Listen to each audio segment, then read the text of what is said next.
Welcome back to art class. Well, today we're going to start a lesson that will actually take 2 weeks. So today we're going to do the drawing part. We'll start the first half of it, and then I'll tell you where to stop, and we'll continue on next week with some additions to our drawing. All you're going to need is a piece of computer paper, printer paper, or any kind of paper you have. If you have paper with lines in it, you can use that too. But if you don't, this would be great to use. Ask your parents if they can get you a piece of paper. A pencil is required. An eraser is preferred. And if you can get a hold of any black marker, that would be fantastic. But if you don't, let's just go with the pencil. That'll work. We're going to be using all of the elements of art today, boys and girls. Line, shape, color, texture, value, space, and form. We'll use lines to draw our scene and shapes to make the building. Color if you have it. I don't know if you all have color at home. Value for shading, forms for 3D, space. We're going to create distance in our picture today and even put texture into our scenes. So take a look at our learning goals for today. I can use the elements of art when planning a drawing, and I can use 1-point perspective to create distance in a landscape drawing. So we're going to learn about what perspective is and how you can use it to create distance in your scene. It's going to take 2 weeks to do this project, so we'll just start off with the first half today, doing the vanishing point and the leading lines. We'll create a road and a house, and that's enough for the first week. On week 2, we're going to add trees, fence, telephone poles, texture, value, and possibly color if you have access to markers, crayons, or paint. What is 1-point perspective? Well, the word perspective means your point of view. So if you were looking down on a city, you'd have a bird's eye view of the city. But if you were standing below looking up, you might call that a worm's eye view. Using perspective gives us a way of creating distance on a flat piece of paper. Notice there's a vanishing point in the middle of that paper where all the lines seem to go. That's called the vanishing point. And in this scene, the entire picture is leading towards the vanishing point. Start with your paper turned horizontally and draw the horizon line. That's a horizontal line near the middle of the paper, going from side to side. In about the center of the page, draw a dot or a point on the horizon line. This is called the vanishing point, and all the lines will vanish into that point as we draw our picture.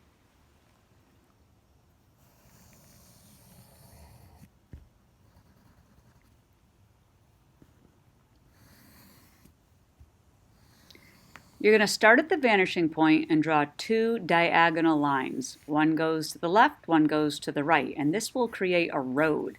It gives the illusion that the road is getting narrower and narrower as it gets farther and farther away from us.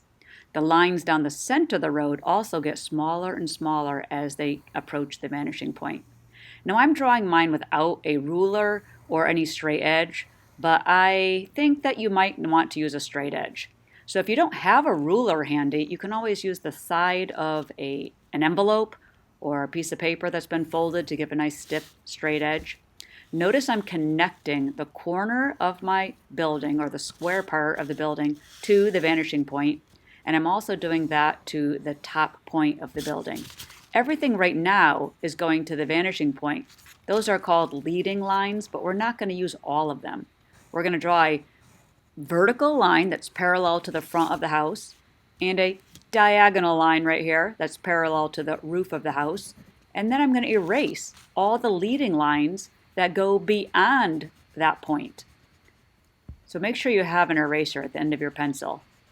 You also could erase the horizon line that is going through the middle of the house. We don't need that anymore. See, it's starting to make more sense now. There's a building on the grass with a road going right by it, very close. You could take a moment to draw in some of the doors and windows of the house and be creative. You can put curtains in the windows or make the windows semicircles. Now I'm going to put some hills above the horizon line and maybe some mountains in the distance. This just helps build more space and more depth to my scene. Now I'm going to use that ruler or straight edge from my envelope and draw a leading line for the bottom of all of my telephone poles. And another line that goes upward from the vanishing point.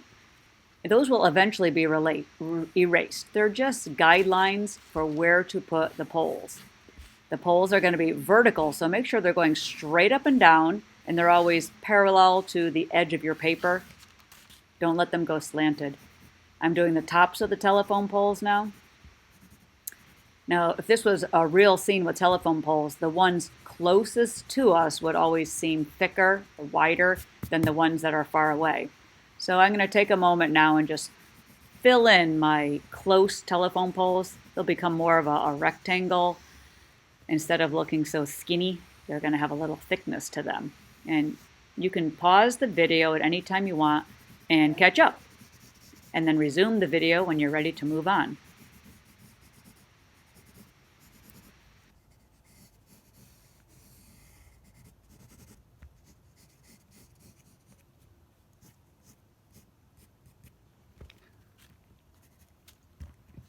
Don't forget to erase your leading lines when you're done. They're really not part of the picture. They're just to help us know where to put the base of every telephone pole so that it's going towards the vanishing point. But it's not actually part of the scene. Right now I'm going to make a little walkway that leads from the door to the road, and I'll even put a little mailbox down here. Look how I make that little loop, and there it looks 3D now. I'm just creating a little pond in the field across from the house. You don't have to do that, but maybe you can think of something you'd like to put over there, like a cow. Now I'm going to make a little fence that goes behind the house. Try this. I first make vertical posts and then horizontal posts that connect them. And by overlapping the house in front of the fence, it also helps to build some distance in the scene. Okay, 5th grade, this is the perfect time to put down your pencil and think about the elements of art. So far we've used line, shape, no color, no texture, value, no, space, yes, we created distance in our picture with the vanishing point and the overlapping. And form, we created a house that looks three-dimensional and a mailbox that looks three-dimensional.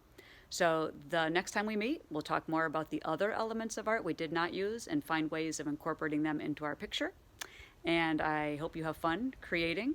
And remember, you can go back and play the video over and over until you get all the steps repeated to you. I think that's wonderful. Have a great week.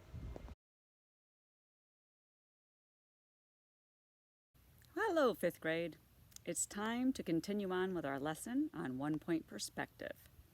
So we're going to be using more of the elements of art today, like color and texture and value. And we've already used space and line and shapes and forms. So today, let's start by outlining everything that you've drawn so far. You're not going to outline the leading lines that lead to the vanishing point unless it's part of your project. So a lot of those have been erased already. So outline first in black marker. And then you're going to use whatever colors you have at home, whether it's crayon or colored pencil, watercolor paints, or markers, and color in as much of the picture as you can. So that's the color. Value is when you change the lightness or darkness of a color.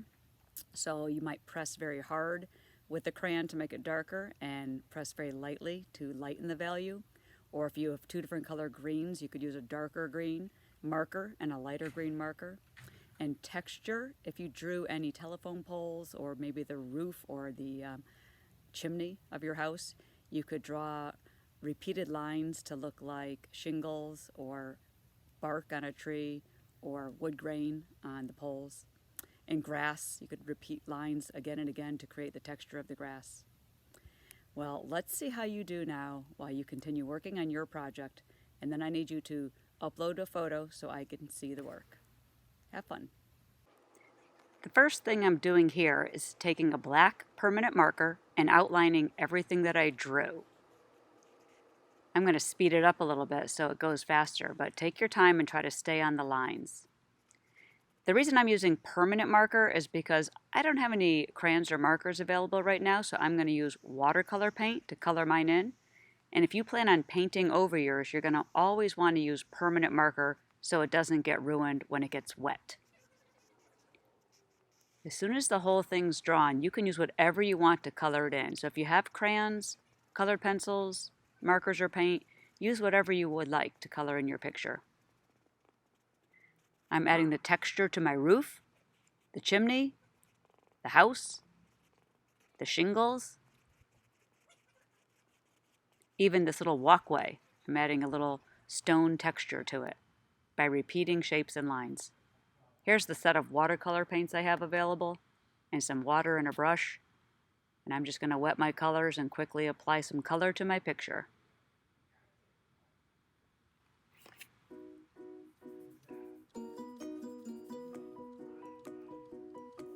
If the paint comes out too dark like it just did on my road, you can just spread that around or add a little bit of water to it. This is if you're using watercolor paints. Most of you probably don't have watercolor paints at home.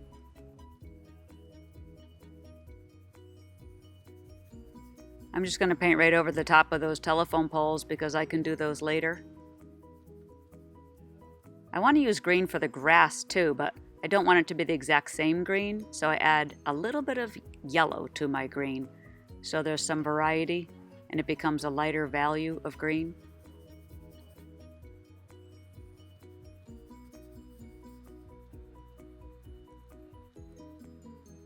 Gonna get a little blue into the water, and I don't care if it gets on top of my poles for now.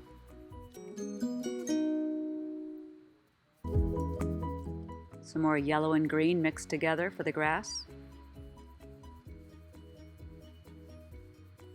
I hope you're having as much fun with this as I am. This is very relaxing.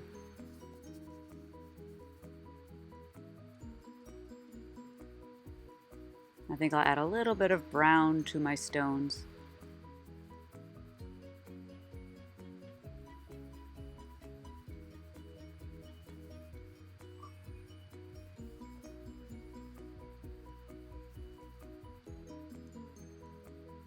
A little green for the hedges I put around the house.